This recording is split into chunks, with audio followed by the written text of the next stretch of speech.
ఈ సాయంకాలపు బైబిల్ తరగతికి ఇచ్చేసిన ప్రియ సహోదరి సహోదరులందరికీ మన ప్రభువును రక్షకుడునైన యేసుక్రీస్తు నామంలో వందనాలు తెలియజేస్తున్నా. గడిచిన సంవత్సరాల కాలంగా ప్రార్థనను గూర్చినటువంటి అనేకమైనటువంటి సంగతులను మనము దైవ గ్రంథంలో నుండి పరిశీలించేటువంటి ప్రయత్నం చేస్తున్నాం. ప్రార్థన అనేది ఒక క్రైస్తవులుగా మనకి ఇవ్వబడినటువంటి ఒక ఆధిక్యత. దేవునితో మాట్లాడడానికి, దేవునికి మన యొక్క విన్నపాలను తెలియజేయడానికి, దేవుడు చేసిన మేలులను బట్టి దేవుణ్ణి స్తుతించడానికి, దేవునికి మన యొక్క ఆలోచనలను వ్యక్తపరచడానికి ప్రార్థన అనేది మనకి ఇవ్వబడినటువంటి గొప్ప ఆధిక్యత. ఈ ప్రార్థనను గూర్చినటువంటి అనేకమైనటువంటి సంఘటనలను మన యొక్క బుధవారం తరగతుల్లో నేర్చుకుంటూ వచ్చాం. ప్రార్థన యొక్క ఉద్దేశం ఏంది, ప్రార్థన యొక్క శక్తి ఎలా ఉంది, ప్రార్థన యొక్క ఆధిక్యత, ప్రార్థన చేయడానికి, ఆ ప్రార్థన దేవుని చేత అంగీకరింపబడడానికి నియమాలు ఏమై ఉన్నాయి, దేవుడు ఎటువంటి ప్రార్థన ఆలకిస్తాడు, అదేవిధంగా ప్రార్థనలో ఎడతెగక కొనసాగడము,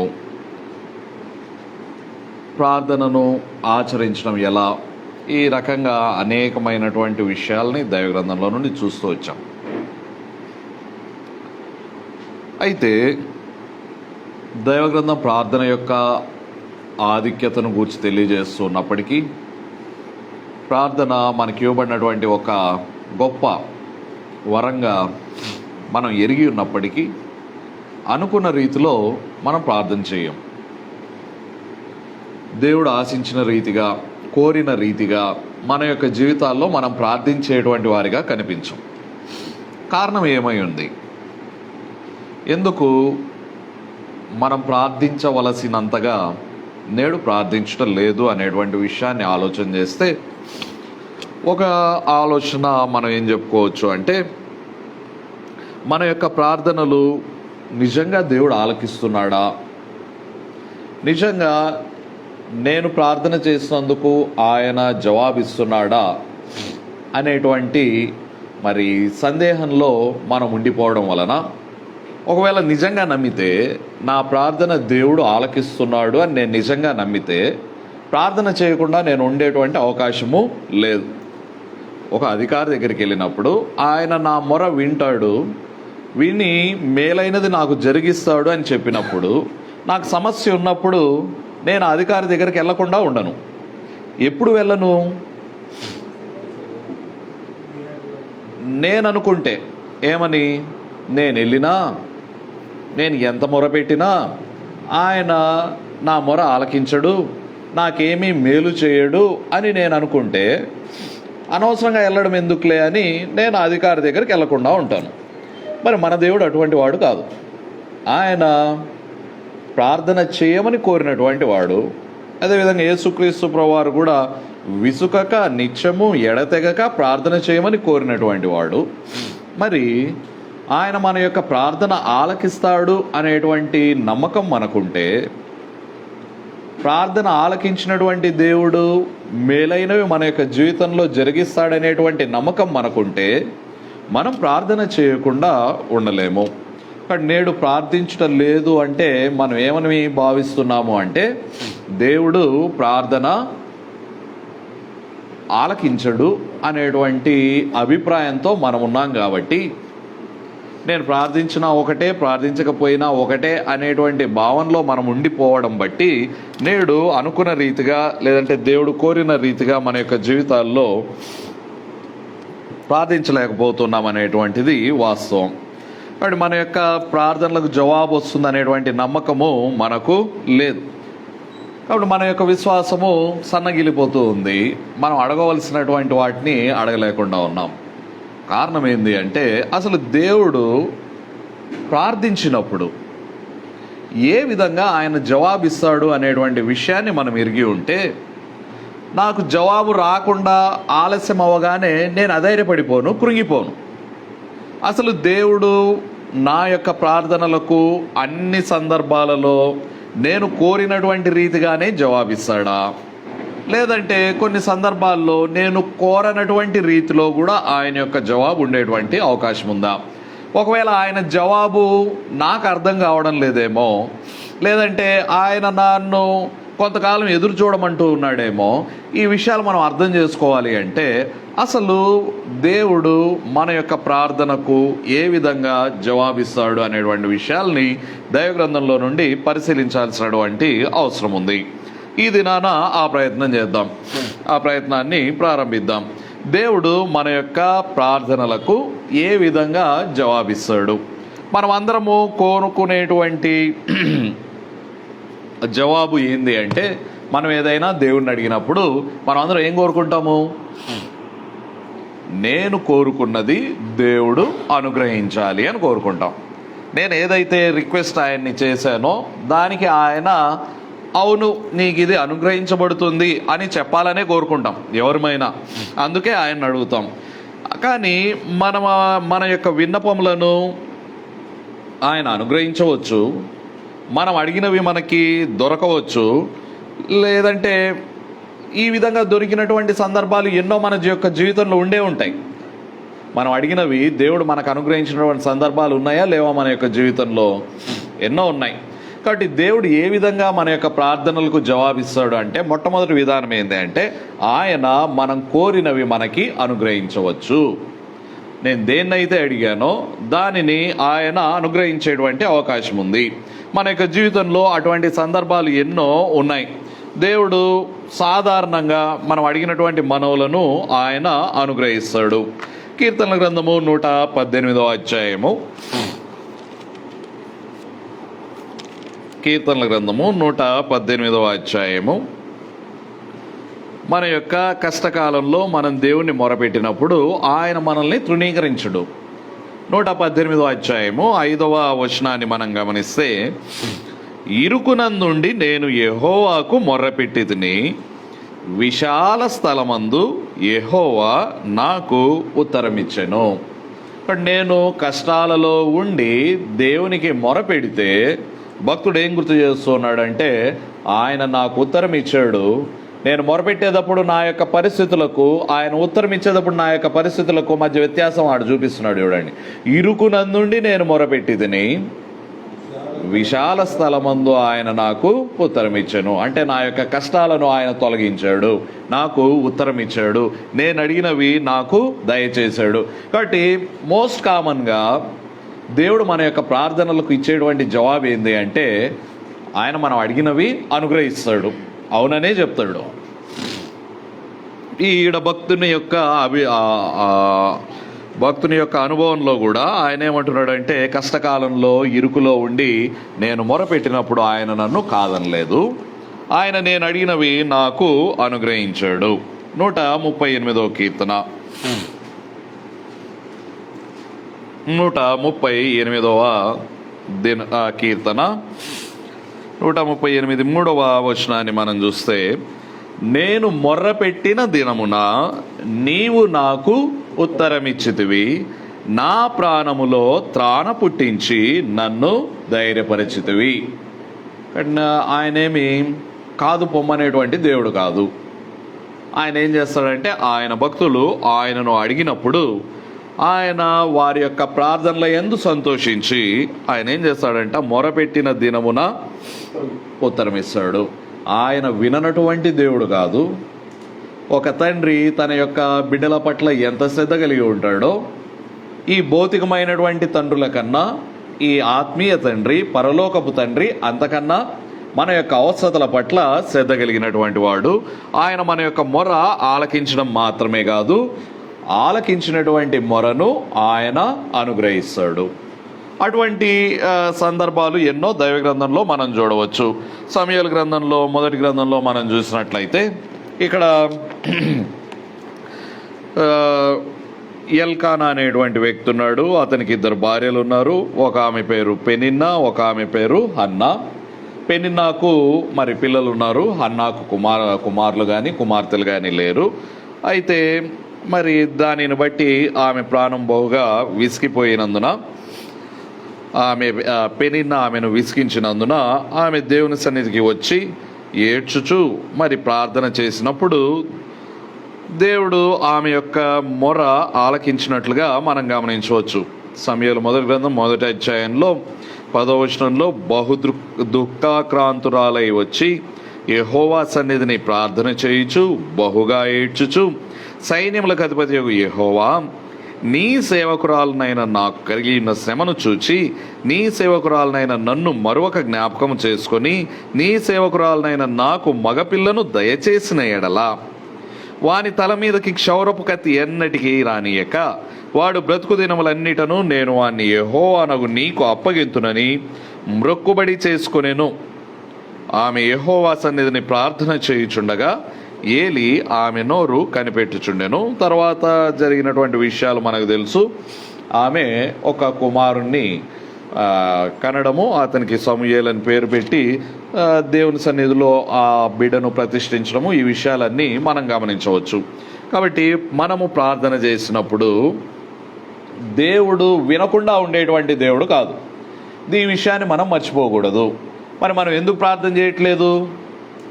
ఆయన వింటున్నాడో లేదో, విన్నా ఆయన పట్టించుకుంటాడో లేదో, నేను అడిగినవి నాకు అనుగ్రహిస్తాడో లేదో అనేటువంటి అనుమానంతో మనం ప్రార్థన చేయడం లేదు. కానీ ఆయన వినకుండా ఉండేటువంటి దేవుడు కాదు. ఆయన మన యొక్క ప్రార్థనలను ఆలకించేటువంటి దేవుడు, మన యొక్క ప్రార్థనలకు ఉత్తరం ఇచ్చేటువంటి దేవుడు. ఆ ఉత్తరం కూడా ఎలా ఉండవచ్చు అంటే, మొట్టమొదట ఆయన ఏం చేయవచ్చు, మనం అడిగినవి అనుగ్రహించవచ్చు. బట్ హన్నా అడిగింది, ఒకవేళ నువ్వు నా కుమారుణ్ణి అనుగ్రహిస్తే నేనేం చేస్తాను, అతన్ని చూసుకొని పెనిన్నాకు చూపించి నాకు కూడా కుమారులు ఉన్నారని ఆమెతో గొడవ పెట్టుకుంటానని చెప్పలేదు. ఏం చెప్పాడంటే, నీ సన్నిధిలో నీకే అతన్ని ప్రతిష్ఠించేస్తాను, తల మీదకి కత్తి రాకుండా, మంగళ కత్తి రాకుండా నాజీరుని చేస్తాను అని చెప్పి నీకే నా యొక్క బిడ్డను మరి ప్రతిష్ఠితం చేస్తాను అని ప్రార్థన చేసినప్పుడు ఆమె యొక్క మొర ఆలకించబడ్డాన్ని మనం చూడవచ్చు. రాజుల మొదటి గ్రంథంలో కూడా 18వ అధ్యాయంలో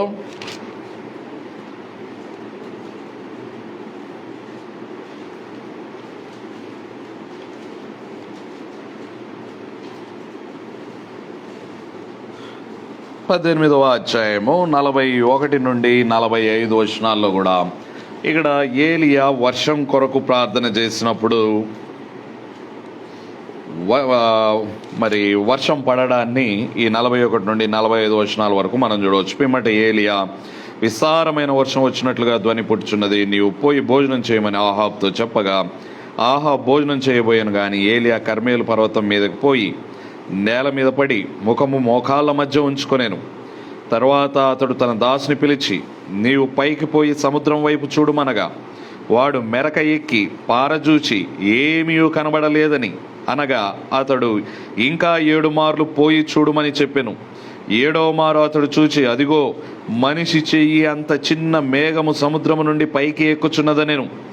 అప్పుడు ఏలియా, నీవు ఆహాబు దగ్గరకు పోయి నీవు వెళ్లకుండా వర్షము నిన్ను ఆపకుండానట్లు నీ రథమును సిద్ధపరచుకోమని పొమ్మని చెప్పుమని వానిని పంపెను. అంతలో ఆకాశము మేఘములతోనూ గాలి వానతోనూ కారు కమ్మెను. మోపైన వాన కురిసెను గనుక ఆహాబు రథమెక్కి ఇజ్రాయేలునకు వెళ్ళిపోయాను.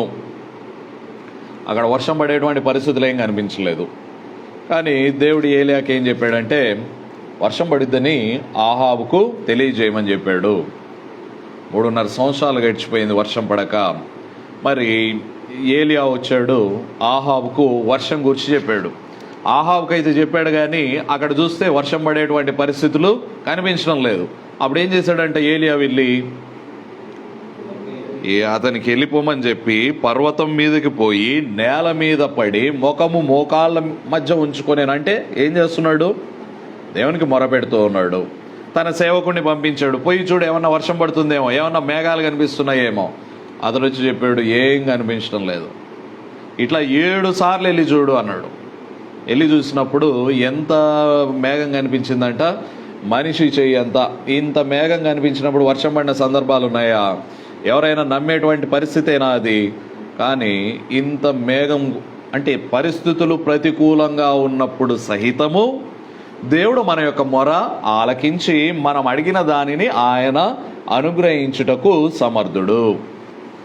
మనం దాన్ని నమ్మగలిగితే, మనం దేవుణ్ణి విశ్వసించగలిగితే, దేవుడు మనం అడిగినటువంటి వాటిని అనుగ్రహించగలగడానికి ఆయన శక్తిమంతుడై ఉన్నాడు అనేటువంటి విషయాన్ని మనం గమనించాలి.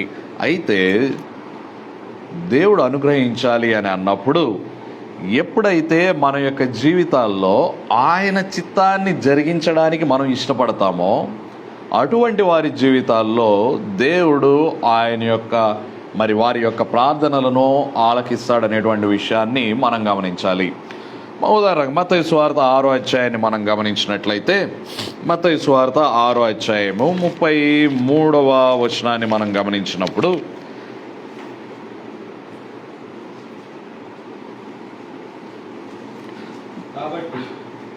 సరే 31వ వచనం మొదలు చదువుదాం. కాబట్టి ఏమి తిందుమో, ఏమి త్రాగుదుమో, ఏమి ధరించుకొందుమో అని చింతింపకుడి. అన్యజనులు వీటన్నిటి విషయమై విచారింతురు. ఇవన్నీ మీకు కావాలనని మీ పరలోకపు తండ్రికి తెలియను. కాబట్టి మీరు ఆయన రాజ్యమును నీతిని మొదట వెదకుడి, అప్పుడు అవన్నీ మీకు అనుగ్రహించబడును. కాబట్టి మన యొక్క అవసరతలు ఏవో ఆయనకు తెలియనటువంటి దేవుడు కాదు. ఏమి తిందుమో, ఏమి త్రాగుదుమో, ఏమి ధరించుకుందుమో అని మీరు చింతించాల్సినటువంటి అవసరం లేదు. ఎందుకు అవసరం లేదు? మీకు ఏమి కావాలనో మీ పరలోకపు తండ్రి ఎరిగి ఉన్నాడు. మన యొక్క బిడ్డలకి ఏది అవసరమో మనం వారి యొక్క అవసరతలు వారికంటే బాగుగా మనకి తెలుసు. మన పరలోకపు తండ్రి మనకన్నా శ్రేష్టమైనటువంటి ఈవులను ఇచ్చేటువంటి వాడు. మన యొక్క అవసరతలు ఏమిటో మనకన్నా బాగుగా ఎరిగినటువంటి వాడు. మనకేది అవసరమో ఆయనకు తెలుసు. కానీ ఆయనే మనం అడుగుతూ ఉన్నాడు అంటే, నువ్వేం చేయాలని కోరుతూ ఉన్నాడంటే, వీటన్నిటి గూర్చి చింతిస్తూ ఆయనను మర్చిపోవద్దు. వీటన్నిటినీ వెతికేటువంటి క్రమంలో దేవుణ్ణి పక్కన పెట్టేయొద్దు. వీటన్నిటి కొరకు పాకులాడేటువంటి సమయంలో ఆయన రాజ్యాన్ని, నీతిని పక్కన పెట్టేయకుండా మన మొట్టమొదటి ప్రయారిటీ, ప్రాధాన్యత ఏమై ఉండాలి అట? మీరు ఆయన రాజ్యమును, నీతిని మొదట వెదకుడి, అప్పుడు అవన్నీ మీకు అనుగ్రహించబడును. ఎప్పుడు? ఆయన్ను పక్కన పెట్టేసి మనకు అవసరమైనటువంటి వాటి వెనుక మనం పడి, ఏమి తిందుమా, ఏమి త్రాగుదామా, ఏమి ధరించుకుందామా అనేటువంటి ఆవలోనే మనం ఉంటే అవన్నీ అనుగ్రహించబడతాయని ఆయన చెప్పడం లేదు. కానీ ఇవన్నీ మనకు అవసరం అనేటువంటి విషయం మన పరలోకపు తండ్రికి తెలుసు. ఆయన నాకు అనుగ్రహించగలడు, ఆయన నాకు శక్తిని దయచేయగలిగినటువంటి వాడు అనేటువంటి నమ్మకంతో నువ్వు మొట్టమొదటి ఎవరిని వెతకమన్నాడు? ఆయన రాజ్యాన్ని, ఆయన నీతిని, దేవుణ్ణి మనం మొట్టమొదటిగా వెతకగలిగినట్లయితే అప్పుడు అవన్నీ కూడా మనకు సరైనటువంటి సమయంలో ఆయన అనుగ్రహిస్తాడు. అలానే మన స్వార్థముతో కూడి అడిగేటువంటి ప్రతి మొర ఆయన ఆలకిస్తాడు అని మనం భావించకూడదు. స్వార్థంతో అడిగేటువంటి ప్రతి మనవి కేవలము నాకు మాత్రమే మేలు చేసేందుకు, ఇతరులకు కీడు జరిగించేందుకు మనం అడిగేటువంటి వాటిని ఆయన అనుగ్రహించడు. అది మనం గమనించాలి. యాకోబు పత్రిక 4వ అధ్యాయం 3వ వచనంలో, యాకోబు పత్రిక 4వ అధ్యాయం 3వ వచనంలో, మీరడిగినను మీ భోగముల నిమిత్తము వినియోగించుటకై దురుద్దేశముతో అడుగుదురు గనుక మీకేమీ దొరుకుటలేదు. అటు గొప్పలు చూపించుకోవడానికి మనం అడిగేటువంటి గొంతెమ్మ కోరికలన్నీ ఆయన తీరుస్తాడని కాదు దాని యొక్క అర్థము. మీరడిగినను మీ భోగముల నిమిత్తము వినియోగించుటకై దురుద్దేశముతో అడుగుదురు గనుక మీకు ఏమీ దొరుకుటలేదు. అంటే సరైనటువంటి ఉద్దేశంతో తినడానికి, తాగడానికి, ధరించుకోవడానికి అవసరమైనటువంటి వాటిని ఆయన అడిగినప్పుడు ఆయన ఖచ్చితంగా మనకు అనుగ్రహిస్తాడు. నాకు అన్ని కోట్ల కారు ఆయనకుంది, నాకు కూడా కావాలి, అది అందరి ముందు నేను చూపించుకోవడానికి నాకు కావాలి, ఆయన కొన్నాడు నాకు లేదు, ఇటువంటి ఆలోచనలు సరైనవి కావు. ఎందుకంటే మీరు అడిగిన దానిలో ఏముంది? మీ భోగముల నిమిత్తము వినియోగించుటకై దురుద్దేశం దేవునికి కనిపిస్తే దేవుడు అనుగ్రహించడు. బట్ సరైనటువంటి ఉద్దేశంతో మనం అడిగినప్పుడు, సరైనటువంటి రీతిలో మనం అడిగినప్పుడు, ఇప్పుడు ఒక మంచి ఉదాహరణగా రాజుల మొదటి గ్రంథం 3వ అధ్యాయంలో రాజు అయినటువంటి సొలొమోను గురించి మనం ఆలోచన చేయవచ్చు. మరి స్వప్నమందు అతనికి దేవుడు ప్రత్యక్షమై ఏం చేయాలని నువ్వు కోరుకుంటున్నావు, నీకు నేనేం అనుగ్రహించాలని అడిగినప్పుడు సొలొమోను ఏమడిగాడు? రాజులు మొదటి గ్రంథం 3వ అధ్యాయంలో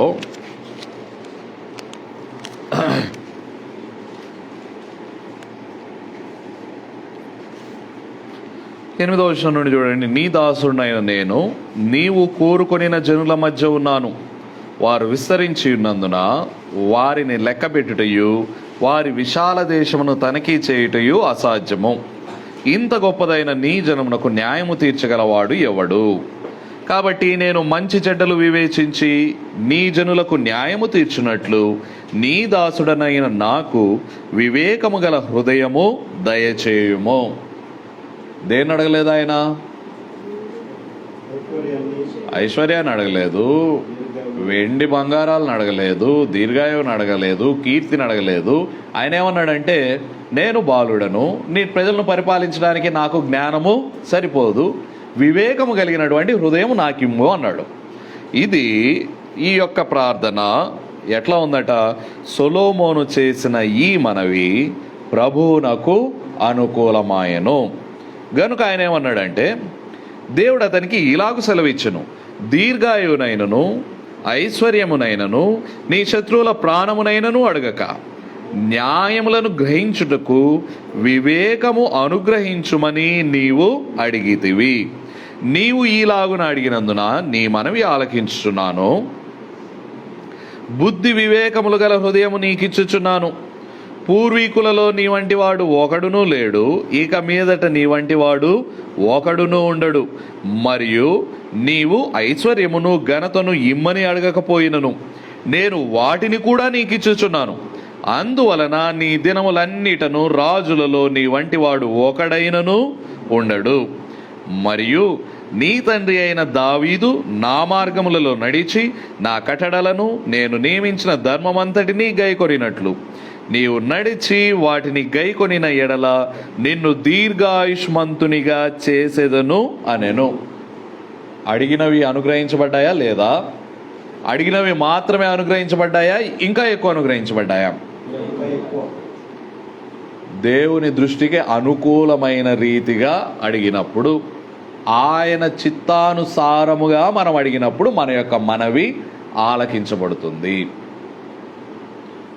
అక్కడ ఒకవేళ ఆయన కోరుకొని ఉండాలి అనుకుంటే ధనం కోరుకొని ఉండొచ్చు, గొప్ప పేరు కోరుకొని ఉండొచ్చు, నేను ఎవరి మీద యుద్ధం వెళ్ళినా నాకు అపజయం ఉండకూడదు అని కోరుకొని ఉండొచ్చు, దీర్ఘాయువు కోరుకొని ఉండొచ్చు, ఏవైనా సాధారణ ఒక రాజు కోరుకునేటువంటివన్నీ కోరుకొని ఉండొచ్చు. కానీ సొలొమోను ఆ విధంగా భావించలేదు. నీ ప్రజలను పరిపాలించడానికి కావాల్సినటువంటి జ్ఞానము నాకు లేదు, వారిని పరిపాలించడానికి బుద్ధి వివేకం కలిగినటువంటి హృదయాన్ని నాకు అనుగ్రహించు అన్నప్పుడు, దేవుని దృష్టికి అనుకూలమైనటువంటి ప్రార్థన ఎప్పుడైతే మనం చేస్తామో మన యొక్క మనవి ఆలకించబడుతుంది. అడిగినవి మాత్రమే కాదు, అడగనటువంటివి కూడా సొలొమోనుకు అనుగ్రహించబడ్డాయి. అతని వంటి జ్ఞాని అంతకుముందు లేడు, ఆ తర్వాత ఉండబోడు. అంతటి జ్ఞానాన్ని దేవుడు అతనికి అనుగ్రహించాడు. కాబట్టి దేవుడు మన యొక్క ప్రార్థనకు అవును అని జవాబు ఇవ్వాలి అంటే ముందు ఎవరిని పెట్టాలి? మనము దేవుని ముందు పెట్టాలి. దేవుని చిత్తాన్ని జరిగించడాన్ని మొదటి ప్రాధాన్యతగా మనం పెట్టినప్పుడు మన యొక్క మొర ఆలకించబడుతుంది. ఆలకించబడడం మాత్రమే కాకుండా అనుగ్రహించబడుతుంది. మనం అడిగినటువంటివి మనకు అనుగ్రహించబడతాయి. అదేవిధంగా ఆయన యొక్క చిత్తానికి అనుగుణంగా మనం అడిగినప్పుడు మన యొక్క మొర ఆలకించబడుతుంది. సో మొదటి ప్రయారిటీ ఎవరిని పెట్టాలి? దేవుణ్ణి మొదలు పెట్టాలి. రెండోది, మనం అడిగేది ఎవరి చిత్తానికి అనుగుణంగా ఉండాలి? దేవుని యొక్క చిత్తానికి అనుగుణమైనటువంటి మొర మనం మొరపెట్టినప్పుడు ఆయన అనుగ్రహిస్తాడు. సొలొమోను విషయంలో జరిగింది అదే. అదేవిధంగా యోహాను మొదటి పత్రిక 5వ అధ్యాయము, యోహాను మొదటి పత్రిక 5వ అధ్యాయము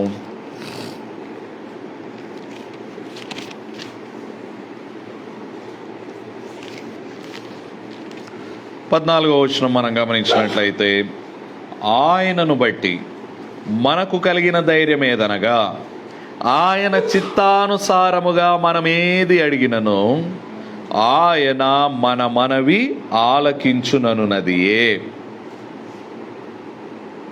బట్ ఇప్పుడు మనవి ఆలకించబడాలి, ఆయన అవును అని చెప్పాలి అంటే ఏం జరగాలంట? మనం అడిగేది ఎట్లా ఉండాలి? మొదట దేవునికి మొదటి ప్రాధాన్యత ఇచ్చేదిగా ఉండాలి మన యొక్క మనవి. రెండోది ఆయన చిత్తానుసారమైనటువంటి ప్రార్థన అయి ఉండాలి. అంటే ఆయన చిత్తానికి అనుగుణంగా లేకపోతే నువ్వేది అడిగినా, నువ్వు ఎంత మంచి ప్రార్థన చేసినా అనుగ్రహించబడేటువంటి అవకాశం లేదని గమనించాలి.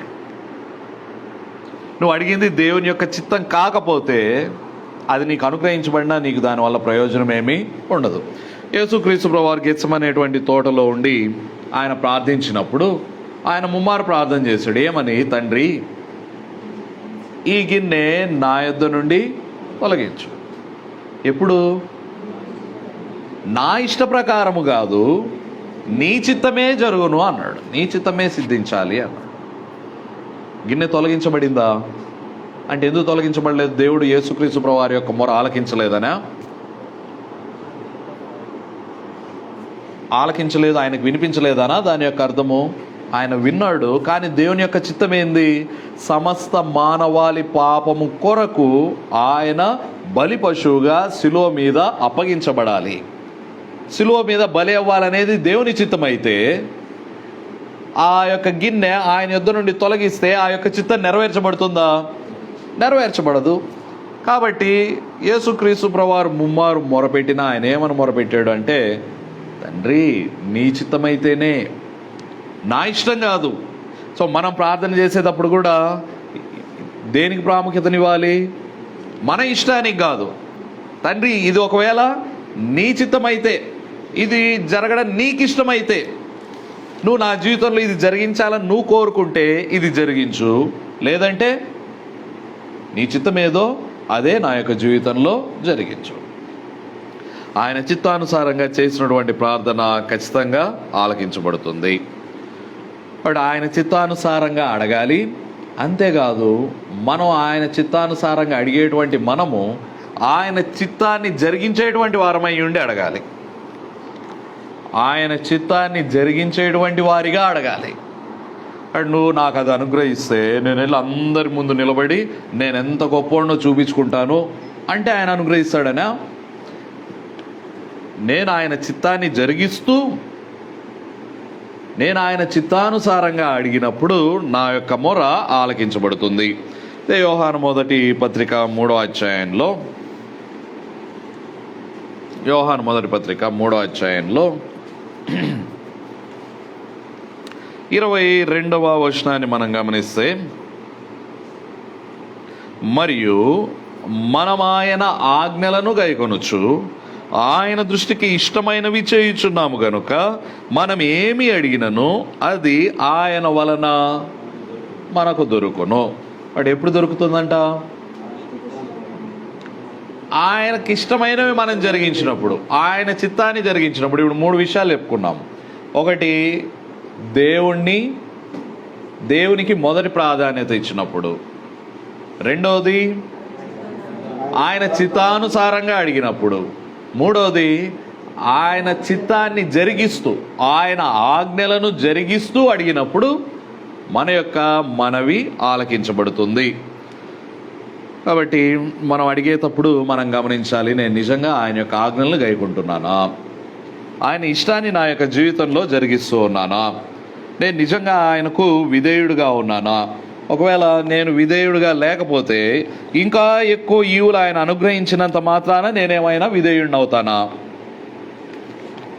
ఇప్పుడు పిల్లలకి మనం ఏదైనా అనుగ్రహించినప్పుడు, మొదటి బహుమానం ఇచ్చినప్పుడే వాళ్ళు మన మాట వినకుండా ధిక్కరించారనుకోండి, రెండో బహుమానం ఇవ్వడానికి ఇష్టపడతామా మనము? బట్ దేవుడు మనకి ఆయన ఇష్టాన్ని జరిగించేటువంటి వారిగా మనం ఆయనకు కనిపించకపోతే నెక్స్ట్ నువ్వు అడిగిన వల్లి ఆయన అనుగ్రహించాలి అంటే అది ఆయనకి ఇష్టం ఉంటుందని మనం ఎట్లా భావిస్తాం? కాబట్టి మనం అడిగేటప్పుడు ఎట్లా అడగాలి? నేను ఆయన యొక్క ఇష్టాన్ని జరిగిస్తూ ఆయన యొక్క ఆజ్ఞలను గైకొంటూ ఆయనను అడిగినప్పుడు ఆయన నా యొక్క మొర ఆలకిస్తాడు. రాజులు 2వ గ్రంథం 20వ అధ్యాయంలో, రాజులు 2వ గ్రంథము 20వ అధ్యాయంలో ఇక్కడ ఒక రాజునొద్దకు ప్రవక్త వచ్చి, ఇక నువ్వు చచ్చిపోబోతున్నావు, నీ ఇల్లు చక్కబెట్టుకో అన్నాడు. 20వ అధ్యాయంలో, ఆ దినములలో హిజ్కియాకు మరణకరమైన రోగం కలుగగా ఆమోజు కుమారుడును ప్రవక్తయుడైన యెషయా అతని యొద్దకు వచ్చి, నీవు మరణమగుచున్నావు, బ్రతుకవు గనుక నీవు నీ ఇల్లు చక్కబెట్టుకునమని యెహోవా సెలవిచ్చున్నాడని చెప్పగా అతడు తన ముఖము గోడ తట్టు త్రిప్పుకొని, యెహోవా, యథార్థ హృదయుడనై సత్యముతో నీ సన్నిధిని నేనెట్లు నడుచుకొంటినో, నీ దృష్టికి అనుకూలంగా సమస్తమును నేనెట్లు జరిగించుతునో కృపతో జ్ఞాపకము చేసుకొనుమని హిజ్కియా కన్నీళ్లు విడుచుచు యెహోవాను ప్రార్థించెను. బట్ హిజ్కియా ప్రార్థన చేసేటప్పటికి అతడు ఎట్లాంటి జీవితాన్ని జీవిస్తున్నాడు? ఆయన ధైర్యంగా దేవునితో చెప్తున్నాడు, ఎట్లా? నేను యథార్థ హృదయుడనై సత్యముతో నీ సన్నిధిలో నేను నడుచుకుంటూ ఉన్నాను, నీ దృష్టికి అనుకూలముగా సమస్తమును నేను జరిగిస్తూ ఉన్నాను, కాబట్టి నా మొర ఆలకించు. నేను నీ మాట వింటున్నాను కాబట్టి నీవు నా మొర ఆలకించు. కాబట్టి ఆయన కన్నీళ్లు విడుచుచు యెహోవాకు ప్రార్థించెను. యెషయా నడిమిశాలలో నుండి అవతలకు వెళ్ళక మునిపే యెహోవాకు అతని ప్రత్యక్షమై ఇలాగ సెలవిచ్చెను, నీవు తిరిగి నా ప్రజలకు అధిపతి అయిన హిజ్కియా యొద్దకు పోయి అతనితో ఇట్లనము, నీ పితరుడైన దావీదునకు దేవుడు యెహోవా నీకు సెలవిచ్చినదేమనగా, నీవు కన్నీళ్లు విడుచుట చూచితిని, నీ ప్రార్థన నేను అంగీకరించి ఉన్నాను, నేను నిన్ను బాగు చేసేదను, 3వ దినమున నీవు యెహోవా మందిరమునకు ఎక్కిపోదువు, ఇంకా 15 సంవత్సరముల ఆయుష్యము నీకు ఇచ్చేదను, మరియు నా నిమిత్తమును నా సేవకుడైన దావీదు నిమిత్తమును ఈ పట్టణమును నేను కాపాడుచు నిన్నును ఈ పట్టణమును అష్షూరు రాజు చేతిలో పడకుండా నేను విడిపించేదను. ఇప్పుడు ఈయన మొర ఆలకించబడింది. ఎందుకు? ఏం చేస్తున్నాడు కాబట్టి. ఏమని ప్రార్థన చేశాడు? ప్రార్థన చేసేటప్పుడే, నేను నీ దృష్టిలో యథార్థ హృదయుడిని సత్యమును జరిగిస్తూ నీ యొక్క ఆజ్ఞలను గైకుంటూ ఉన్నాను, దాన్ని గమనించి ఇప్పుడు నాకు ఆయుష్ దయచేయి అని ప్రార్థన చేసినప్పుడు 1 సంవత్సరం 2 సంవత్సరాలు కాదు, ఎంత ఆయుష్ పెంచాడంట? 15 సంవత్సరంల ఆయుష్ మరి హిజ్కియాకు అనుగ్రహించబడ్డాన్ని మనం చూసాం. కాబట్టి దేవుడు ఏ విధంగా జవాబు ఇవ్వచ్చు? అవునని జవాబిస్తాడు. సాధారణంగా మనం అడిగినటువంటి వాటిని అనుగ్రహిస్తాడు. అనుగ్రహించాలి అంటే కండిషన్స్ ఏంది? మొట్టమొదట దేవునికి మొదట ప్రాధాన్యతనివ్వాలి, ఆయన రాజ్యమును నీతిని మొదట వెతకాలి. రెండవది ఆయన చిత్తానుసారంగా మనం అడగాలి. మూడవది ఆయన యొక్క ఆజ్ఞలు గైకొంటూ ఆయన చిత్తాన్ని జరిగిస్తూ ఆయనను అడిగినప్పుడు ఆయన మనకు అవును అనే జవాబు ఇస్తాడు. ఇది సాధారణంగా మన యొక్క జీవితాల్లో ఎన్నో సందర్భాల్లో ఆయన మనం అడిగినవి అనుగ్రహించి ఉంటాడు. కానీ మనమేమో దాన్ని గమనించకుండా అది దేవుని ద్వారా అనుగ్రహించబడింది అనేటువంటి వాస్తవాన్ని విస్మరించి ఇది నా సొంత జ్ఞానము, సొంత కష్టము, నా ప్రయాస, నా కష్టంతో నేను సంపాదించాను అని అనుకుంటున్నాం. దేవుని యొక్క ప్రమేయాన్ని విస్మరిస్తూ ఉన్నాం. కాబట్టి మనకి నిజంగా నేను ప్రార్థించినప్పుడు దేవుడు నా మొర ఆలకించి దీన్ని అనుగ్రహించాడు అనేటువంటి విశ్వాసము బలహీనపడింది. కానీ మనం ఏమై ఉన్నామో అది కేవలము ఆయన కృప. మనకంటే ఎంతో ఉన్నతమైనటువంటి స్థితిలో జీవితాలను ప్రారంభించినటువంటి వారు ఎంతో తక్కువ స్థితిలో ఉన్నటువంటి వాళ్ళు ఇప్పుడు మనం ఎంతోమందిని చూడవచ్చు. జీవితాలను ముగించినటువంటి వాళ్ళని ఎంతోమందిని చూడవచ్చు. దేవుడు మనల్ని ఇంకా సజీవులుగా ఈ స్థాయిలో ఉంచాడంటే ఆయన యొక్క కృప అనేటువంటి విషయాన్ని మనం మర్చిపోకూడదు. కాబట్టి దేవుడు మన యొక్క మొర ఆలకిస్తాడు. అన్ని సందర్భాల్లో మనం కోరుకున్న రీతిగా ఆయన జవాబు ఉండకపోవచ్చు. కానీ ఒక జవాబు ఏంది అంటే మనం అడిగినటువంటి వాటిని ఆయన అనుగ్రహిస్తాడు. ఇంకా సుమారు 4-5 రీతులుగా ఆయన జవాబిస్తాడు. ఒక్కొక్క వారం ఒక్కో విషయాన్ని మనం చూసేటువంటి ప్రయత్నం చేద్దాం. ఎంతో ఆసక్తితో ఇప్పటి వరకు విన్నటువంటి మీకందరికీ ప్రభుపేట వందనాలు తెలియజేస్తూ ముగిస్తూ ఉన్నాం.